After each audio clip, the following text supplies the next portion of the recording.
Hey, have you seen Einstein? He's chasing Mileva day and night like he's in an endless game of tag. None as Mileva, though bested by Einstein, generously gifted him study materials showing him here to help. After deep thought, Einstein wrote a letter to his first love, telling her he could only put their romance on pause due to his. In the end, Einstein gathered up his courage and confessed his feelings to Mileva, and they walked hand in hand into the magical world of love. In class, Einstein excitedly questioned the teacher, what's the connection between atmospheric temperature and temperature? Different temps bear different pressures. Discussing temp isn't just a chat, it's a course. Better hold that questionnaire, science isn't a playground. You treat evidence like a game, but pursuing science is like striving for perfection. This should be an adventure, no more yapping. After that, Einstein never bothered with class again. He promised Mileva to study together, soon torturing each other daily at home. Time flew mercilessly. The teacher, utterly disheartened, sealed Einstein's future. However, a month before the exam, Mileva found she lagged in studies. How terrifying! Back in class, she realized she was out of sync, and Einstein came to terms with his own mistakes. They studied together. Finals arrived swiftly. Einstein graduated easily. Mileva unfortunately failed. She couldn't bear the outcome. Heart like ashes, Mileva returned home disheartened, where her father had been. When Mileva faced her father, she was grieved since she found out she was having Einstein's child.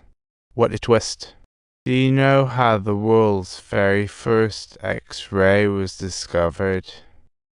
A guy was conducting cathode ray experiments and decided to cover the discharge tube with a hood to test how light affected it. He suddenly saw different light on the screen. OMG, it was a scientific miracle. He knew cathode rays weren't that penetrating, and after much fiddling, he figured out he might have discovered a new ray. So he had his wife place her hand under the screen, and the developed image blew them away. The ring and bones were perfectly visible. And thus, that became the first ever X-ray, and he was Wilhelm Conrad R. Ntchen, the first Nobel Prize winner. His findings started a new era in medical imaging, while Einstein got no attention, not even an interview souvenir. In despair, he sought his mentor for a letter, but the mentor still held a grudge. He pulled out an apology letter from Einstein's dad, ignoring Einstein's embarrassment entirely. The letter's content made Einstein cringe, and then the mentor spilled the tea. Had written unfavorable recommendations to various universities right after Einstein graduated. Talk about betrayal. You exposed my power. I made you an open book. How can we work together? Respect is mutual, but today's discussion is about more than respect. They parted ways on bad terms. Einstein was reduced to posting ads around town for jobs and soon found a gig teaching math to elementary school kids, but it was a hilarious flop. Instead of teaching basics, he launched into heat transfer and hypothetical examples, leaving the kids utterly baffled. Soon his dad found him complaining that under Einstein's tutelage, his son's grades had tanked. What good is algebra if you don't even understand how it affects college? And just like that, Einstein got fired on the spot. What a relief for everyone.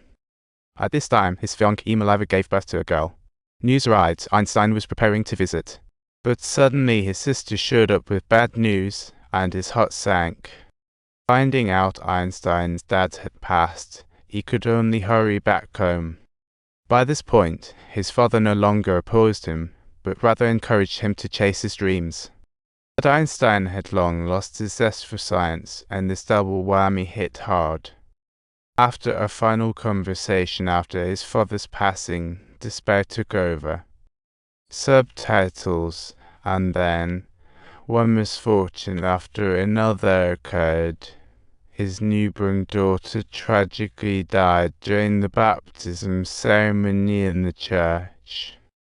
Despair engulfed Einstein's life. After losing her father and daughter, Mileva had to put her dreams on hold and propose to the heartbroken Einstein. To keep stability in life, Einstein found friends to recommend him for the very job he once looked down on. And thus she became a junior clerk at the patent office, which turned out to be the starting point of her successful life. Fate is truly so magical. Thanks to that experience, she later published 4 monumental papers on the photoelectric effect and molecular size determination. Subtitles. These papers have come to be known as Einstein's miracle year. And what is even more astonishing is that they were actually written while she was employed at the patent office.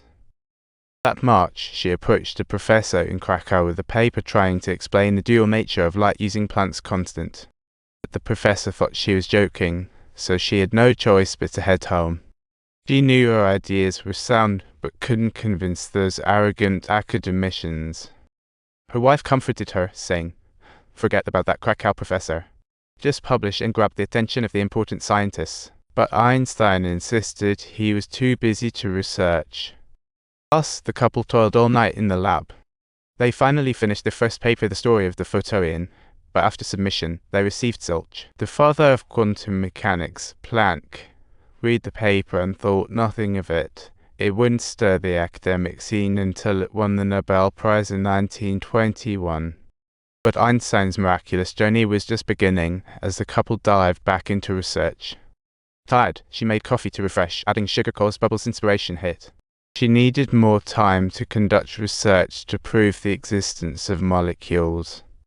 So during work hours, she secretly took out paper to study molecules only to be caught by her boss, Huller. Einstein came to Marcel to complain about his excessive workload and total lack of personal time. Marcel asked what help she needed, and Einstein requested an assistant. Her friend Michael fit the bill perfectly.